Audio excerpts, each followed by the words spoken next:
Buenos días, tardes, noches. Vamos a grabar este vídeo para el máster de psicoanálisis y teoría de la cultura, que va a tratar sobre las diferencias entre el psicoanálisis y otras terapias. Vamos a intentar hacerlo desde el interior de esas terapias, no desde fuera, ¿no? Si podemos. Entonces, podríamos empezar a hablar de las terapias conductistas, porque son las primeras que suceden a las terapias profundas, analíticas, ¿no? De cualquier escuela.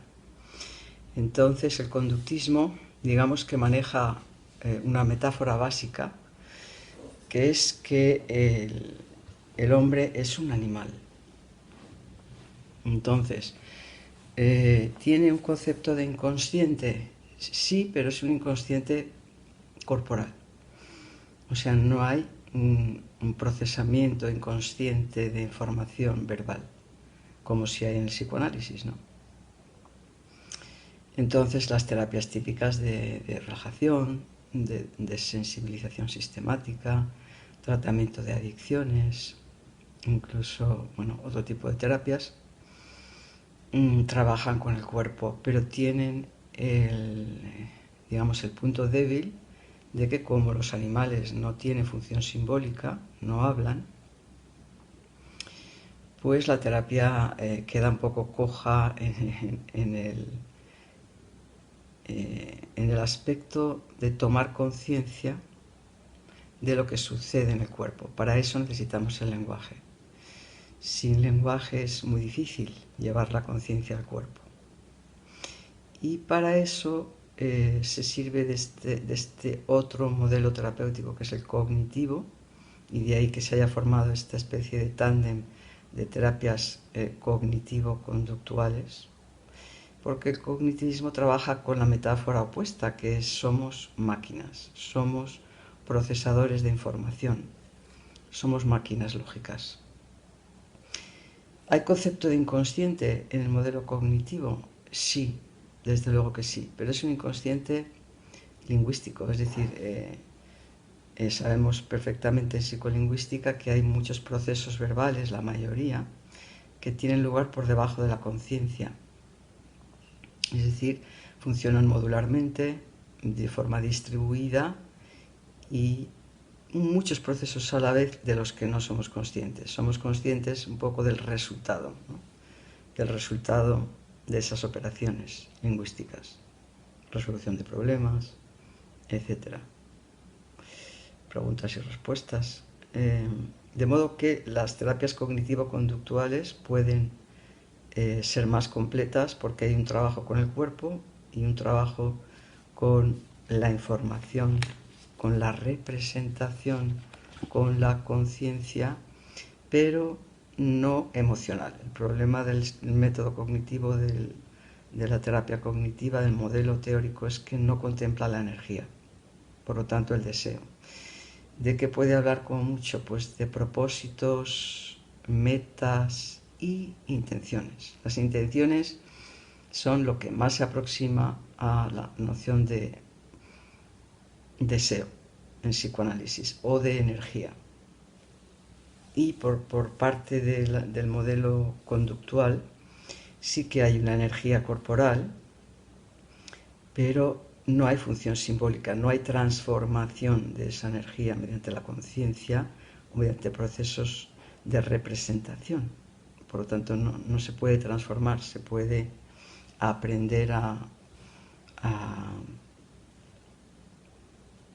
controlar un poco. Como todos sabemos, pues estas terapias, estos modelos trabajan con la idea de que compartimos las leyes básicas de aprendizaje con el reino animal y que aprendemos como ellos, pues mediante recompensas y castigos y repeticiones. Entonces, querámoslo o no, tenemos que poner conciencia en los registros que hacemos en este tipo de terapias, porque hay que darse cuenta de cuántas veces hago esto, de cuándo dejo de hacer lo otro. Es decir, la conciencia es un poco inevitable en nuestra especie. Por lo tanto, por eso esto ha derivado en un modelo que se llama cognitivo-conductual. ¿Qué tipo de conflictos puede abordar este modelo? Pues no los más profundos, o sea, no la psicosis eh, o los trastornos muy graves, ¿no? Eh, pero puede ser útil para trabajar con aspectos pues más eh, de los hábitos, bueno, de eso, poner atención, ¿no?, a lo que hacemos y ver qué pasa cuando hacemos algo de manera diferente o hacemos todo lo contrario de lo que hacemos siempre o ese tipo de cosas.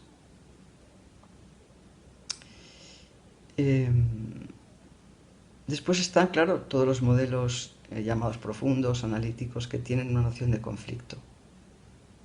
¿Por qué? Pues porque no hay una sola energía tal y como aparece biológicamente la pulsión, sino que esa energía es tramitada de forma diferente, transformada, y hay pues deseos regresivos, deseos evolutivos, hay deseos y necesidades actuales, y todos esos deseos pueden entrar en conflicto perfectamente, ¿no? Es decir, que no hay un solo deseo, sino que hay deseos que no siempre están armonizados.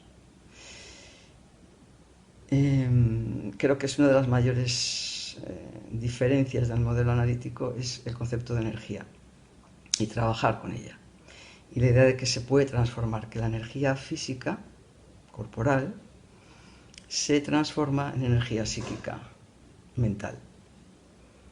Y que tenemos que poder hacer esa comunicación entre la energía tal y como aparece y una energía que luego podamos utilizar a nivel voluntario. Esta idea creo que no está, que está en la escuela psicoanalítica básicamente, ¿no? ¿Qué otras escuelas han surgido a partir de aquí? Pues surgió enseguida la Gestalt, que es un modelo que ha crecido mucho y que se ha enriquecido con aportaciones posteriores, enneagrama, de Claudio Naranjo, etc. Empieza Fritz Perls, ¿no?, que toma elementos del psicoanálisis y elementos de la psicología de la Gestalt, que es una escuela que estudia la percepción, por qué percibimos lo que percibimos de esta manera, ¿no?, y no de otra.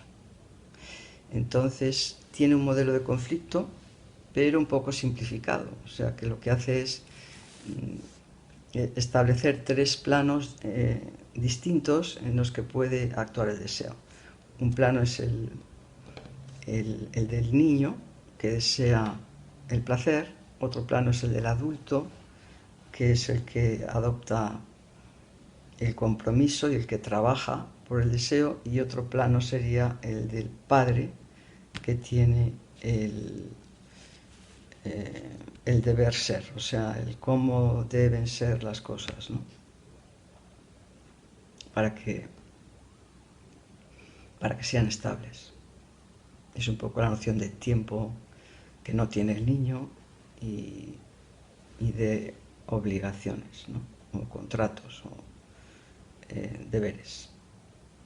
Entonces estas tres esferas, claro, pueden tener deseos no muy compatibles, y ahí aparece el conflicto. Y utiliza técnicas que vienen pues de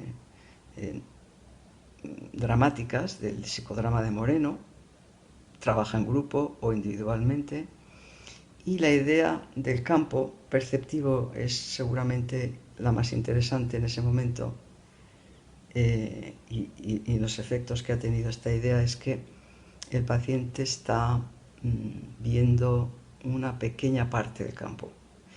Entonces se trata de proporcionar al paciente una experiencia que le permita cambiar de punto de vista y por lo tanto amplificar su conciencia. Es decir, que es añadirle al concepto de energía y de conflicto el concepto de campo total. O sea, el paciente está inmerso en una serie de relaciones, otras intenciones que él no está contemplando, y a lo mejor está muy centrado en un tipo de intencionalidad y tiene que practicar ver la intención en el padre, en el hijo o en el colega, ¿no? O en la pareja.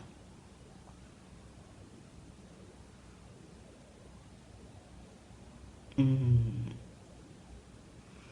¿Trabaja con psicosis la Gestalt? Eh, no, yo creo que no, que tampoco. Es más efectivo para sujetos que están un poquito más organizados, ¿no? Si no, esto no puede funcionar bien. Porque el pedirle a un sujeto que disocie su punto de vista con otro cuando uno está muy disociado ya puede ser desaconsejable.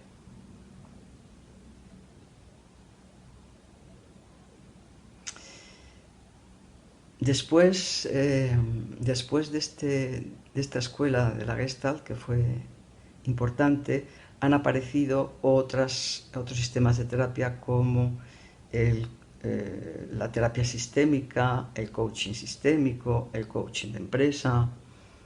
eh, y, y bueno, son escuelas que están en absoluto crecimiento, en boga. Las terapias sistémicas o, o las constelaciones que se hacen, por ejemplo, en la escuela de Hellinger, no todas las escuelas contemplan el trauma, pero la de Hellinger sí.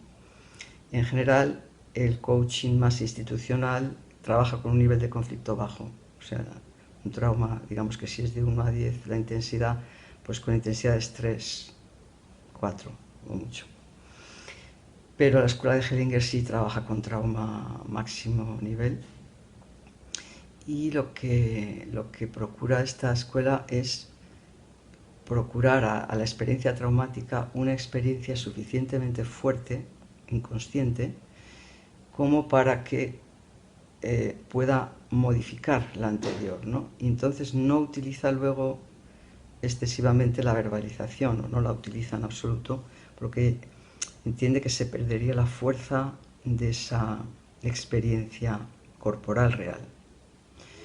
Pero puede quedarse coja un poco en el sentido de que si alguien solo hace una constelación que le moviliza muchísimo, pero que luego no es capaz de transformar todos los deseos que van a verse modificados ahí, pues puede ser eh, relativamente eficaz, en mi opinión, por supuesto. Pero es muy útil, es un recurso que se utiliza mucho desde personas que están en algún tipo de proceso terapéutico y que además realizan este tipo de trabajo, ¿no? De constelaciones familiares. O en las empresas también se hace. Cuando hay problemas, por supuesto, conflictos. Y luego está también esta otra rama de la terapia anterior a estas dos últimas, que son la terapia transpersonal y la terapia humanística. Estas dos terapias, sobre todo la humanística, sí contempla trauma y sí contempla el trabajo con la psicosis, porque sobre todo la idea de conflicto es una idea dinámica, es decir, el ser humano no está nunca en un equilibrio permanente. Vamos alcanzando equilibrios que no van a durar para siempre, sino que esos equilibrios se van a tener que modificar. Es decir, hay el concepto de que estamos en evolución y que tenemos que ir transformando nuestra identidad al mismo tiempo que somos capaces de transformar la energía. Este tema de la energía es muy importante. De hecho, pues, en la psicología cognitiva, que es la psicología académica dominante a nivel de presupuestos, proyectos, etc., es muy útil que pensemos en términos de la película Matrix, ¿no? Lo que expresa un poco esta ficción es que con el modelo del hombre es una máquina, es un ordenador, es un procesador. Lo único que diferencia a la máquina del hombre es que el hombre tiene energía física, está vivo, una materia biológica viva, y eso es lo único que la máquina no tiene. Esto expresa muy bien el límite de la psicología cognitiva, ¿no? Esa energía que en la película Matrix los computadores tienen que arrebatarle al hombre y dejarle en una especie de dejar su información fuera fuera del programa, o sea, no darle ningún poder a esa información. Creo que es una metáfora también de lo que nos puede estar sucediendo, ¿no? Es decir, que confiamos mucho en el aspecto lógico de la mente y no le estamos dando poder a la información más profunda que pertenece al cuerpo y que está en contacto con la vida. Y bueno, ya estamos en tiempo. Yo creo que con esto también hemos dado un pequeño recorrido a las diferentes terapias, que como siempre se dice, pues depende de lo que uno quiera trabajar. Habrá algunas que sean más útiles que otras, o también depende del estilo y de las metas que tú tengas, ¿no? El viaje más profundo, claro, son las escuelas analíticas, que de estas tres, pues la escuela inglesa kleiniana ha elaborado una teoría de la dinámica grupal a partir de Bion, muy interesante, y todas las escuelas vinculares, ¿no? Y a la clínica lacaniana le tenemos que agradecer el haber terminado de introducir el estructuralismo lingüístico en psicoanálisis y trabajar, en mi opinión, el tema de las tres estructuras que Freud deja al final recién organizado, pero que hay que darle como su importancia, ¿no? Y entonces son tres mecanismos distintos: represión, desmentida y renegación, que determinan tres estructuras importantes, digamos, donde podemos clasificar cómo está funcionando la función simbólica en un aparato psíquico. Y bueno, estas tres escuelas tienen muchas cosas en común. Hasta aquí lo dejamos, y nos vemos pronto. Un saludo.